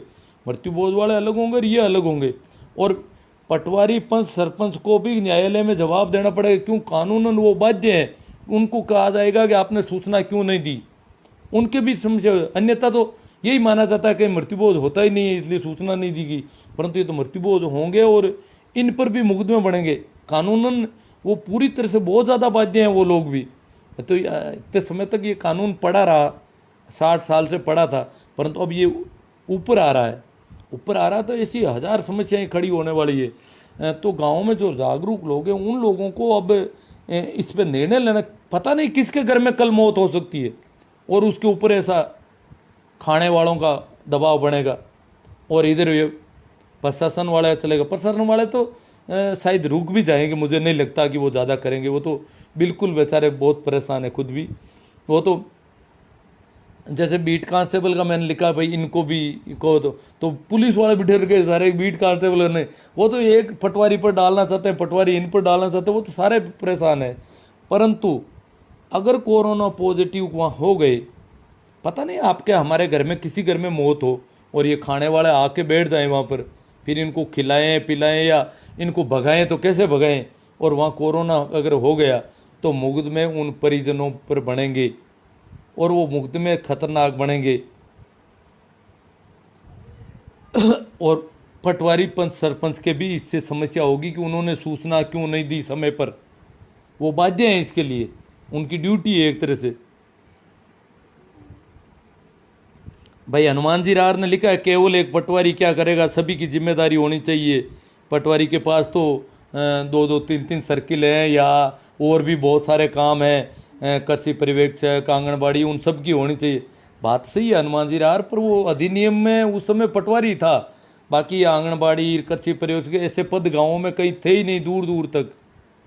इसलिए वो एक ही आदमी होता था उस समय गाँव में तैनात। तो इसी का उल्लेख है और वो उसी अधिनियम के आधार पर ये कर रहे हैं, नया तो कुछ हो नहीं रहा है। हाँ, प्रशासन चाहे तो और लोगों को भी जिम्मेवारी दे सकता है, पर अधिनियम के हिसाब से बाध्य और कानूनन कार्रवाई पटवारी और पंच सरपंच पर कानूनी कार्रवाई हो सकती है पूरी की पूरी। बड़ा मुश्किल मामला इनका मामला। तो एक यूआर बेनीवाल साहब ने लिखा है, कानूनी कार्रवाई के हिसाब से डेकाना एसएचओ ने आंतरोली पटवारी पर लिख दिया डीएम के हवाले से, नागौर डीएम के हवाले से। हाँ, तो बेनीवाल साहब कहते हैं गुरुड़ पुराण पर प्रतिबंध लगना चाहिए। गुरुड़ पुराण मैंने तो मैं पूरा काफ़ी लंबी ज़िंदगी तक ये सुना ही नहीं गुरुड़ पुराण होता क्या है, क्योंकि हमारे यहाँ तो गुरुड़ पुराण ये शहरों में है या बड़े कस्बे जहाँ पंडितों का ज़्यादा बोलबाला, जिस गांव में कस्बे में या उधर से कवाटी में या और कहीं होगा, या इनके बेनीवाल साहब या तो शहर में देखते हैं और बाड़मेर एरिया में है तो पता नहीं मुझे, परंतु हमारे यहाँ एक जगह काम पड़ गया। मैं कोई वो महेश्वरियों के घर पे काम था, तो वहाँ गुरुड़ पुराण बोलाया जा रहा था, मैंने सुना। बहुत गंदी किताब है। तभी तो इन्होंने लिखा है 18 पुराणों में से पोंगा पंडित इसका प्रचार बढ़ चढ़ करके करते हैं गुरुड़ पुराण का। ये तो पंडितों के लिए लिखा हुआ है पूरा दस्तावेज, बड़ा गजब का। उनको तो खूब खिलाने पिलाने का पूरा प्रबंध है, और बाकी जातियों के लिए तो बहुत अभद्र टिप्पणियां भी उसमें बहुत गंदी है।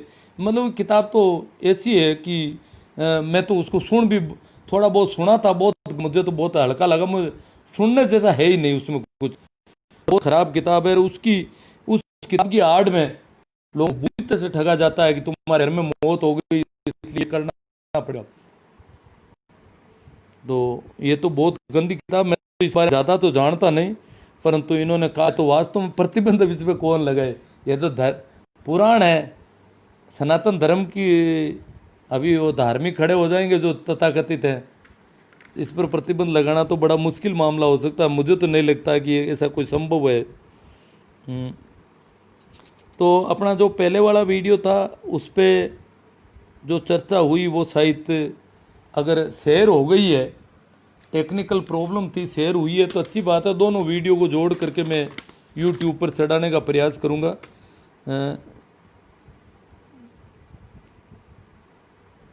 इसके अतिरिक्त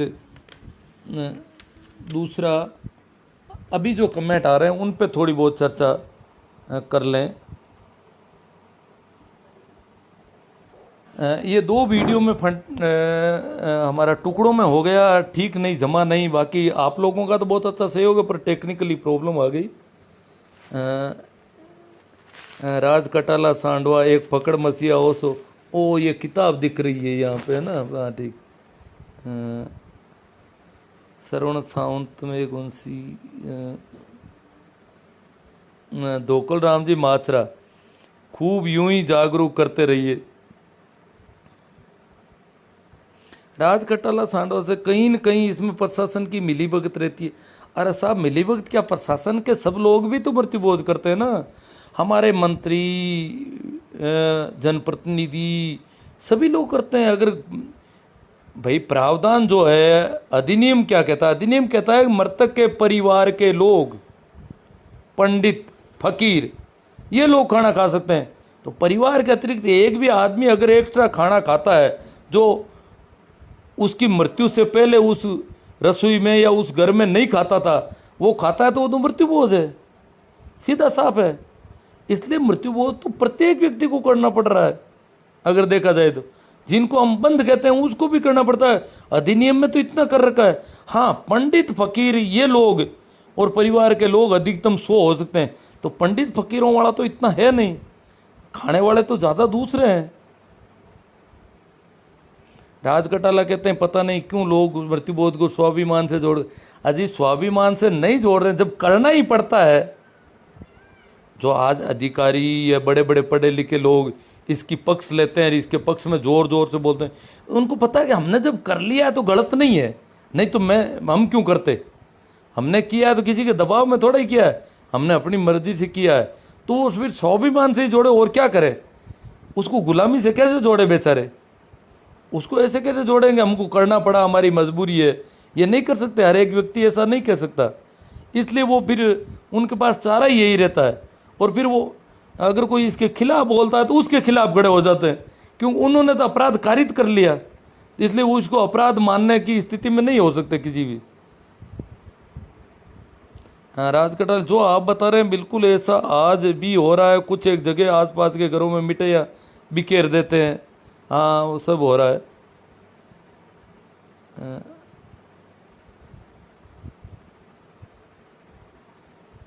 भाई ये CR जाट लो आउट, ये इंग्लिश का शब्द लिखा है ना, कमेंडेबल एक्सपीरियंस। हाँ ठीक है, कमांड तो नहीं रही, मेरा ये टूट भी गया। हिमता राम जी भाकल, सरकार का बेहतरीन निर्णय समाज सुधार की ऐतिहासिक माइलस्टोन सिद्ध होगा। अब देखो हिमता राम जी, अगर हो सकता है तो हो सकता है वो कोरोना की वजह से ही होगा, क्योंकि अब दोहरे मुकदमे झेलने पड़ेंगे मृत्यु बोध होने वाला, और बहुत मजबूरी है। मृतक के परिजनों की तो हालत खराब हो, तो बहुत संकट में है अभी। उनके लिए कुछ करना चाहिए जागरूक लोगों को।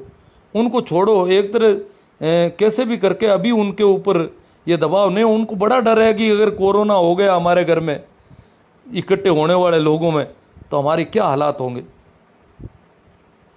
पता नहीं उनको कितने दिनों तक इन कोर्ट कचहरियों में, जेलों में रहना पड़ सकता है। बड़ा मुश्किल मामला है। तो और ये कोरोना इसको कमज़ोर ज़रूर कर देगा मृत्यु बोझ को, ये तय है, ऐसा लग रहा है। क्यों, और कई लोगों के संयोग से जहाँ पर कोरोना विस्फोट हो गया मृत्यु बोझ में, उन लोगों के तो बड़ी दिक्कत हो जाएगी। कुंभाराम जाट, जब जनता द्वारा निर्वाचित सरकारें रूढ़िवादिता को बढ़ावा देने में जुट जाए तो आमजन का क्या कसूर। अजी जनता द्वारा निर्वाचित कुंभाराम जी, ये सरकारें तो जनता के 5 आदमियों में से 3 आदमी जिधर बोलेंगे उधर। राजनेताओं को बेचारों को वजूद क्या है, ये तो डरे हुए लोग हैं। इनको तो वो टिक्की की जरूरत है कि ये इधर ज़्यादा है तो इनके पीछे चले जाएंगे। तो क्यों, उनको पता है कि वहाँ से हमें मत ज़्यादा मिल सकते हैं, तो इनको तो अपनी कुर्सी बचानी है कैसे ही करके। तो वो तो रूढ़िवादिता और पाखंड को ही बढ़ावा देते हैं रोज़। उनका तो अपना राजनीति का नियम है, इसलिए उनका तो कोई दोष नहीं दिखाई दे रहा है एक तरह से।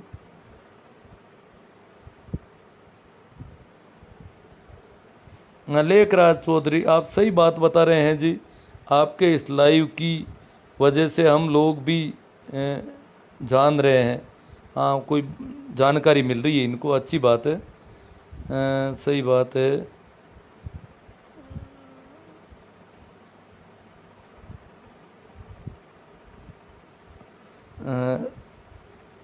हाँ भाई, दुर्गा शंकर सियाग, जीवंत खर्च के बारे में विचार।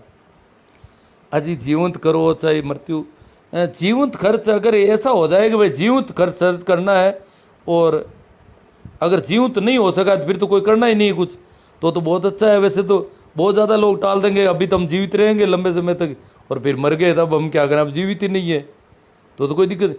मरने वाला तो एकदम से ऊपर से टपकता है, और उस समय की सारी परिस्थितियाँ को इनकार करके करना पड़ता है, वो मजबूरी हो जाती। और जीवित वाले में तो कोई मजबूरी नहीं होगी अगर ऐसा ही हो तो।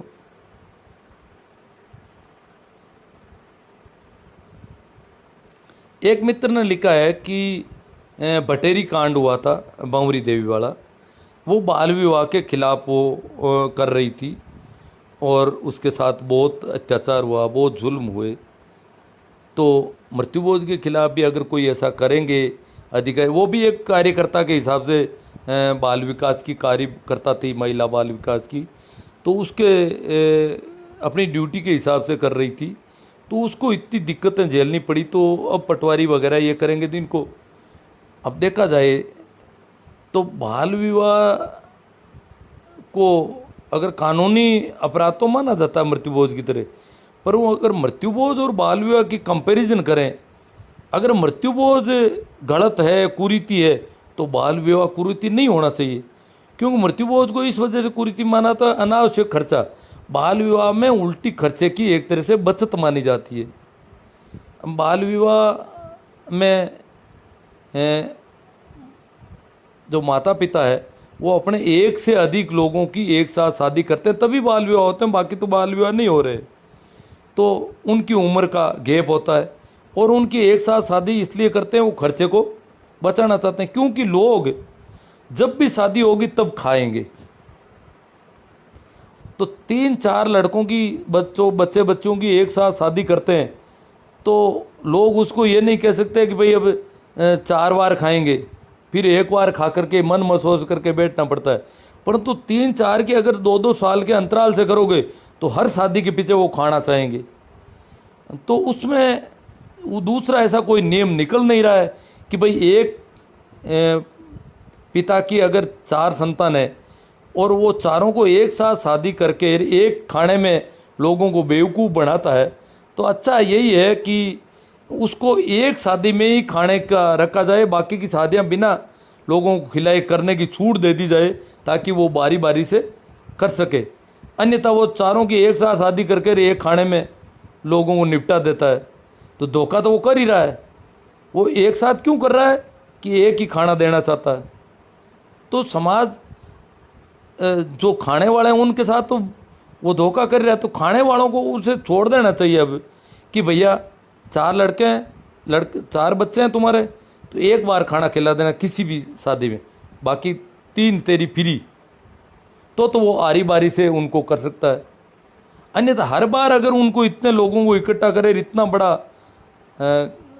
आयोजन करे, तो ये तो उसकी हालत ख़राब हो जाएगी। इसलिए वो बाल विवाह तो मृत्यु बोझ और इसका कंपैरिजन करें तो मृत्यु बोझ अगर बुराई है तो बाल विवाह बुराई दिखाई नहीं देती। जो बाल विवाह हो रहे हैं वो एक तरह से एंगेजमेंट टाइप है, सगाई टाइप है।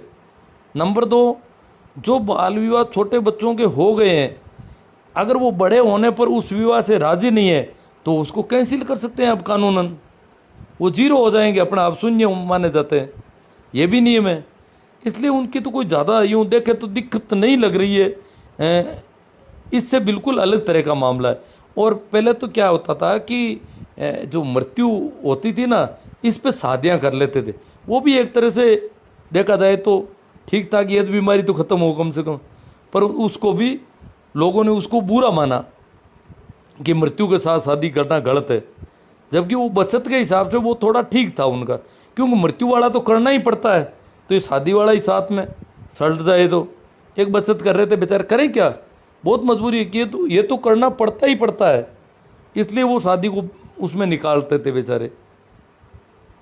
तो आगे अपन करते हैं। चंपालाल जी बेनीवाल के लोग ब्याज भरे, हाँ भरना पड़ता है उसमें तो ब्याज सारा।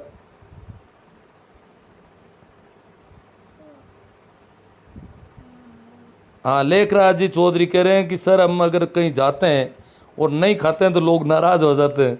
वास्तव में नाराज़ होते हैं, सही है। मेरे जैसे आदमी को तो क्या है कि वो समझ जाते हैं कि ज़्यादा कहते नहीं है, बाकी नाराज़ होने जैसी बात है, सही है। मेरे को तो वो कहते हैं तो मैं हंसता रहता हूँ, मैं ना भी नहीं देता हूँ, फिर वो समझ जाते हैं, फिर वो अपने आप ही उनकी हालत ख़राब होती है, तो फिर वो अपने आप ही कह देते भाई इनको मत कहो कुछ भी।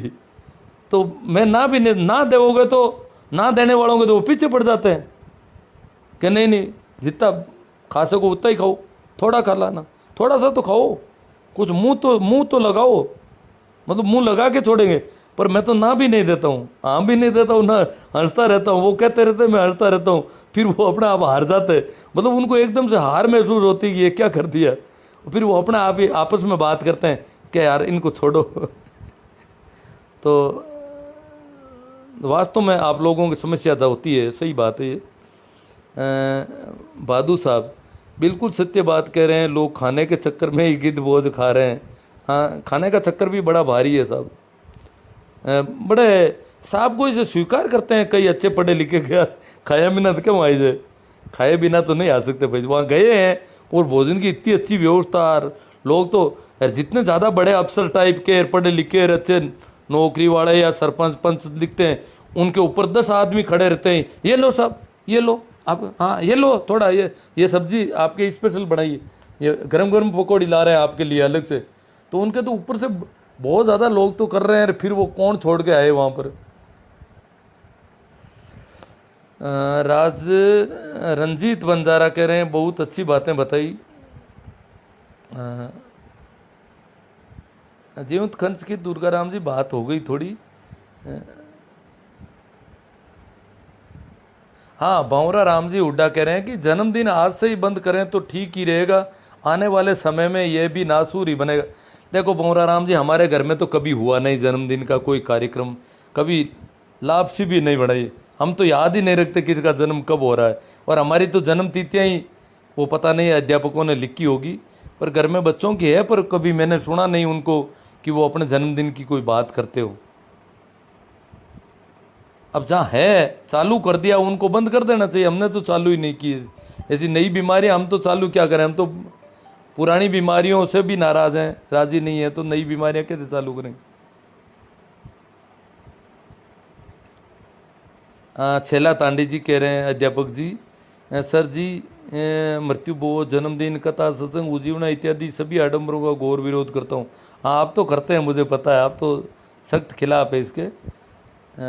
ये भाई दुर्गा शंकर जी का कुरीतियाँ हटाओ, समाज शिक्षा के क्षेत्र में आगे लाओ। दुर्गा शंकर जी के जवाब में बहादुर साहब बोल रहे हैं।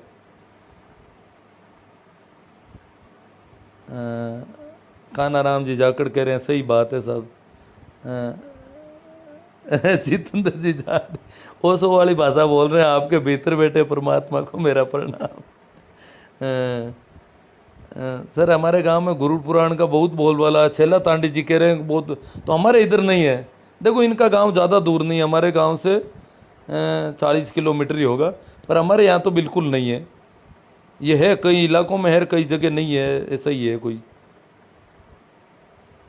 प्रेमाराम जी कड़वासरा कह रहे हैं, नागौर में गुरु पुराण का वाचन हो रहा है, होता है। हाँ, शहर में होता होगा। मेरा गांव नागौर के बिल्कुल नज़दीक है, हमारे यहाँ तो नहीं होता बिल्कुल, हमने तो नहीं सुना। आजकल तो मैं सुनता नहीं हूँ, फिर भी मुझे नहीं लगता कि यहाँ कहीं होता है। मेरे गांव के भी कई लोग अभी इस लाइव को देखते हैं, वो भी बता देंगे, जानते भी नहीं होंगे गुरु पुराण होता क्या है हमारे यहाँ तो।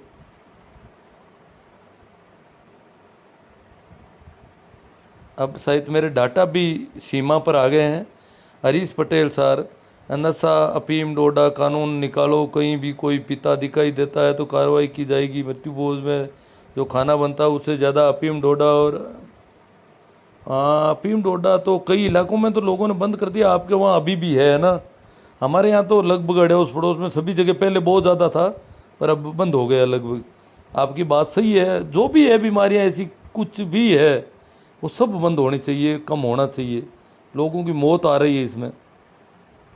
हाँ, जितेंद्र जी जाट मेरे यूट्यूब चैनल का नाम यही है जो मेरी फेसबुक आईडी का है, शिवनारायण नाणिया नाम से आ जाएगा। और मैं गाए बगाए टाइमलाइन पर, फेसबुक टाइमलाइन पर यूट्यूब के कई वीडियो के लिंक देता रहता हूँ, तो 1-2 दिन की आईडी पीछे से टाइमलाइन देखोगे तो आपको मेरे यूट्यूब लिंक मिल जाएगा कहीं।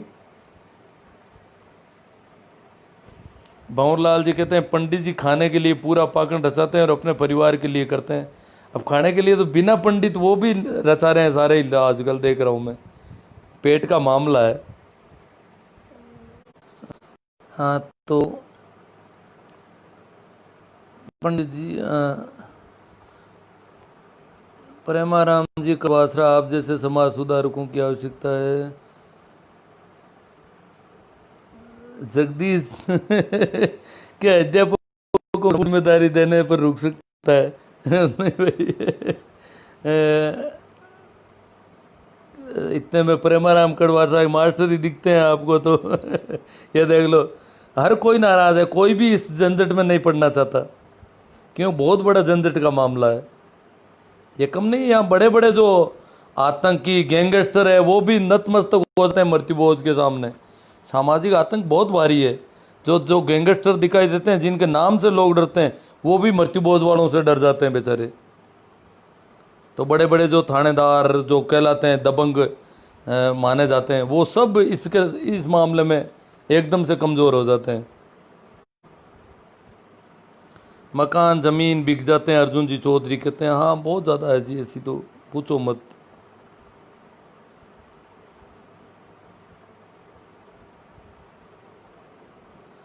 छेलातानी सर, हम तो इस बात के पक्षधर नहीं है कि मृत्युभोज निरोधक कानून बना है उसमें ब्राह्मण को खाने की छूट हो। आप तो पक्ष में नहीं है, पर वो तो कानून बनाते वक्त वो तो भारी थे, तो उन्होंने बनवा लिया अपने हिसाब से, उन्होंने अपनी छूट तो रखवा ली। और भी अभी भी बनाया जाए तो उनकी तो छूट रखवा ही लेंगे कैसे ही करके, क्योंकि उनके बिना तो मोक्ष नहीं होगा ना। जो मर गए उनका मोक्ष करवाना जरूरी है। गजेंद्र नरदनिया, मास्टर जी मैं आपको रोज़ सुनता हूँ, जब भी आप ऑनलाइन आते हो। मुझे मृत्यु बोझ छोड़े हुए 4 साल हो गए। बहुत अच्छी बात है गजेंद्र जी नरदनिया, और 4 साल से आप नहीं खा रहे होती है, कोई कम बात नहीं है वैसे देखा जाए तो।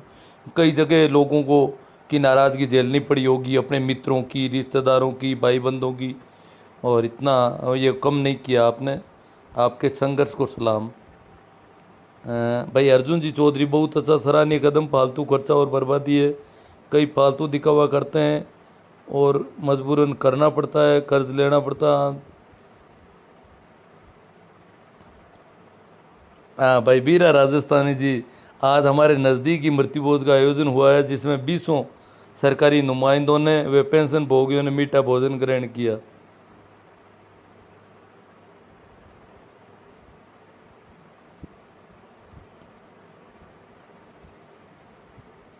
हनीफ खान कहते हैं मृत्यु भोज गलत है।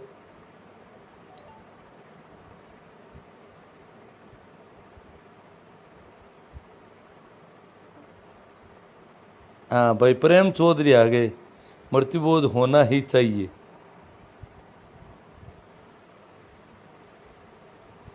तो ठीक है, कम से कम नहीं भी हो तो प्रेम चौधरी को तो खिला ही देना, नहीं तो ये मामला बहुत गड़बड़ हो जाएगा भाई। मुकेश हटिला, सर बहुत ही सराहनीय कदम। और बीरा राजस्थानी जी खड़े हो गए इनके सामने कि क्यों होना चाहिए भाई बताओ। अब ये बीरा राजस्थानी जी को कैसे जवाब देते हैं, देखते हैं। प्रेम चौधरी जी, चंपा लाल जी बेनीवाल बाड़ में से, अच्छा खाना बनाते तो लोग 10 किलोमीटर पैदल जाते हैं लोग। हाँ जाते हैं, कोरे खींचड़े और राबड़ी के लिए भी जाते थे बेचारे। अब तो बड़े बड़े अच्छे अच्छे भोजन बन रहे हैं इनके। आर एक्स खेताराम जी चौधरी कह रहे हैं कि अब विवाह प्रस्ताव भी बंद करो, ये तो समझ में नहीं आया। हाँ विवाह के ये नाटकबाजी नहीं, और वैसे ही विवाह हो जाए कानूनन, जैसे कोर्ट मैरिज वगैरह, तो वो अच्छी परंपरा अगर शुरू होती है तो।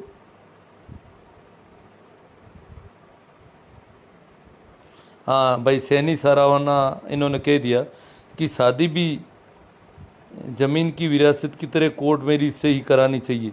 वास्तव में भाई संविधान के हिसाब से तो कोर्ट मैरिज ही होनी चाहिए। ये फालतू का पाखंड है जो भी हो रहा है शादी के नाम पर।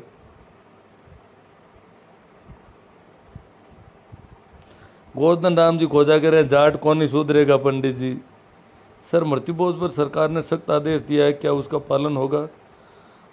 पर सर राम जी देखो, ये तो भविष्य ही बताएगा, बड़ा मुश्किल मामला है मृत्यु भोज। तो जो जिसे हम सरकार कहते हैं वो भी तो आदमी है, और वो भी सभी मृत्यु भोज करते हैं, अधिकारी प्रतिनिधि जो भी हैं। तो बड़ा मुश्किल मामला है। प्रेम चौधरी कह रहे हैं मृत्यु भोज बंद होना ही चाहिए। तो पहले यह शायद इनके मिसप्रिंट हो गया, लिखने में गलती हो गई कोई। दिनेश कुमार ले, मृत्यु भोज, जन्म, उजमना, शादी, डीजे, फोटो सब बंद होना चाहिए। पकड़ बात तो सही, इनकी नाराज़गी ठीक है, क्योंकि ये आजकल जो वीडियो है उनकी वजह से 1000 बीमारियां नई पैदा हो गई। वीडियो की वजह से वहाँ ये खड़ा रहो और वहाँ ये करो और ये करो, क्योंकि वो फोटो लिया जा रहा है इसलिए ये करना पड़ेगा। तो वो तो नाटक बहुत बढ़ा रहा है सब। जो अब्दुल सलाम बजाज, अच्छी बातें बताई थी आपने, मृत्यु भोज नहीं किया। ये कौन है? शेर सिंह मिर्जा। शेर सिंह मिर्जा तो भाखरोज से ही होगा सही। मैं तो कैसे करूँगा भाई, मैं तो इसके सख्त खिलाफ हूँ। विकी गहलोत, अच्छा किया ये बंद करके, बहुत अच्छे गुरुजी। कीर्ताराम मुंडन, जगदीश खुरावा नागौर, मृत्यु भोज सर्वप्रथम राजस्थान के जननायक श्री अशोक जी गहलोत को साधु बुआ, जिन्होंने, हाँ अगर 60 साल बाद में इस कानून के हिसाब से कुछ किया जाता है तो बहुत बुरी बुरी प्रशंसा करेंगे, हम सब करेंगे। सर मैं भी एक, अगर कुछ लोग कह रहे हैं कि गहलोत जी से नाराज़ हैं बहुत ज़्यादा।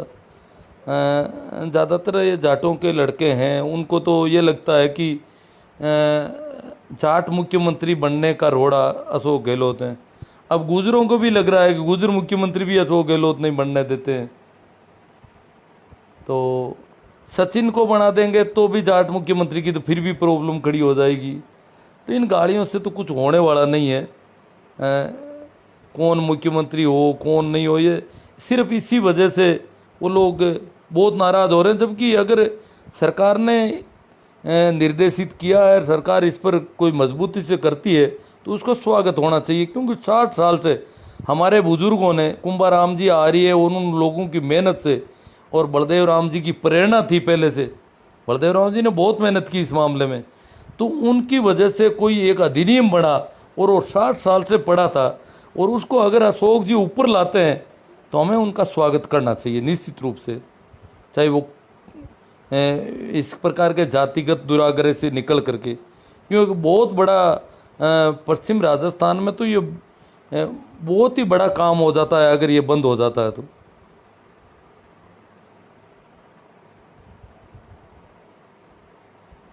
भाई ओमाराम जी जाने कहते हैं कि 1 अगस्त को मेरे जन्मदिन के दिन मृत्युभोज न खाने का संकल्प लूंगा। बहुत बढ़िया बात है, संकल्प लोगे तो फिर निभा भी लोगे आप तो।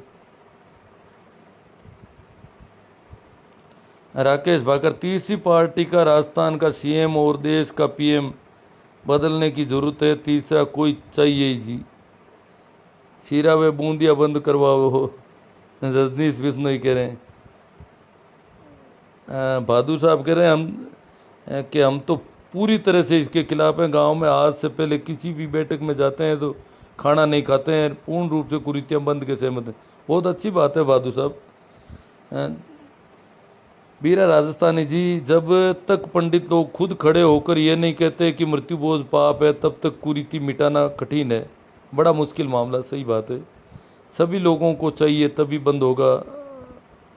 जो चल रहा है था वो कुछ हद तक ठीक है, हमें अपनी समझ से सिर्फ पाखंड पकड़ से बचना चाहिए जी।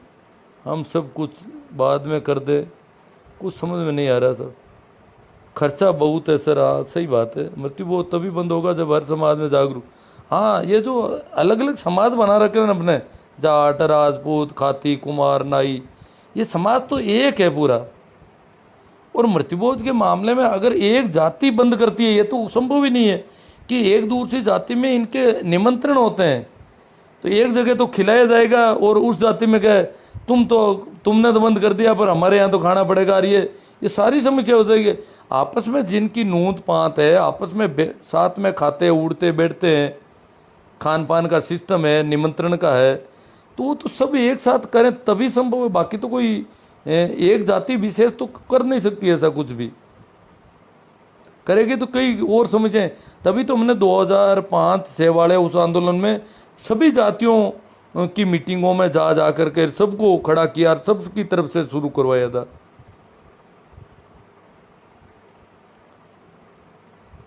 भाई कैलाश जी सो कह रहे हैं अभी बंद नहीं हुआ तो कभी नहीं। हाँ, अभी वो कोरोना वाला डबल वाला मामला है, अभी नहीं हुआ तो वास्तव में कभी नहीं जैसी बात है। फिर तो ये खाने वाला ही बिल्कुल बंद हो जाए तो ही बंद होगा, बाकी तो कोई गुंजाइश नहीं। एक ही विकल्प है, खाने वाले बंद हो जाएं पूरी तरह से तो बंद हो जाएगा, बाकी तो कोई बंद करवाने का तो ये सुनहरा अवसर है। नमस्कार, जीवित माँ पिता की सेवा करे तो अच्छा है, हमने पहले ही छोड़ दिया। राजू मोइल, अच्छा किया जी, बिल्कुल बंद होना चाहिए। हमारे गांव सिमसिया में लॉकडाउन लगने के साथ बंद कर दिया, आगे से नहीं होगा। अच्छी बात है सब। सर आपने मृत्युभोज, ये शेर सिंह वाला तो आ गया पहले भी। मृत्युभोज यानी मिठाई खाने का प्रोग्राम, खुशियों के लिए न कि दुख। कुरान में भी ये तालीम देता है। अब देखो आ गए, लगभग सभी कमेंट आ गए हैं मेरी दृष्टि में। और पहले वाला जो वीडियो अगर शेयर हो गया तो अच्छी बात है। मैं दोनों वीडियो को कमेंट कर लूँगा, साथ में कर लूँगा और दोनों को यूट्यूब पर चढ़ा दूँगा।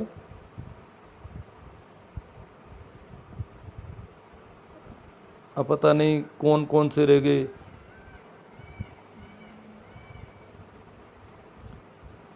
चलो तो मित्रों, आपने आज बहुत अच्छा सहयोग दिया, इस सब के लिए मैं आभार व्यक्त करता हूँ। मेरे YouTube चैनल का थोड़ा ध्यान रखना, उसको सब्सक्राइब भी करें। ज़्यादातर लोग काफ़ी अच्छे वीडियो धीरे धीरे मैं उस पर लेयर ला रहा हूँ, और ये सारे लाइव वाले तो सारे ही उसमें चढ़ा रहा हूँ। ताकि कोई भी कभी भी चाहे तब उनको सुन सके या उनके लिंक को शेयर कर सकें। तो उस यूट्यूब चैनल को ज़्यादा से ज़्यादा सब्सक्राइब करना, कमेंट करना, लाइक करना या उसके वीडियो को विभिन्न सोशल साइट पर शेयर करना, ऐसा करके आप मेरा काफ़ी सहयोग कर सकते हैं।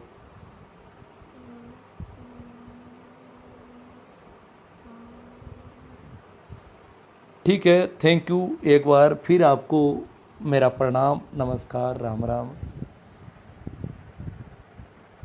शेयर हो गया कैलाश जी, साहू कह रहे हैं पहले वाला, वो टेक्निकल प्रॉब्लम भी हो गया तो फिर वो दोनों ही मुझे मिल जाएंगे आराम से। ठीक है, थैंक यू।